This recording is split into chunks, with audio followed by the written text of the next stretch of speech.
it's Courtney Lee with Handwriting Helps in 5 Minutes or Less. Today we will be going over capital letters that begin at 2 on the clock. So a quick review. We've talked about our marks, our clock letters, and our letters that begin with a line. Today we're going to talk about capital letters that begin at 2 on the clock.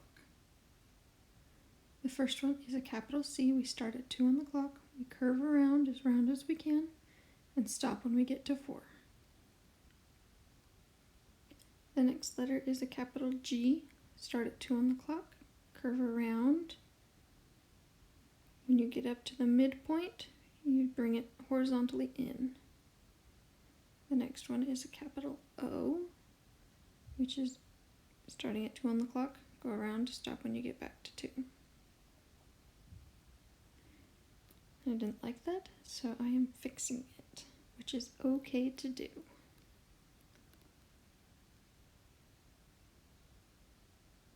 Nice and round. The next letter is capital Q, which starts like O, start at 2, go around, stop, pick up your pencil, and then add the little mark. And the final one is capital S. You start at 2, go around to 10, cross to 4, and back up to 8. And that's it. Thank you so much for watching. Please let me know one thing that you've learned, and subscribe if you'd like to be notified of the next video.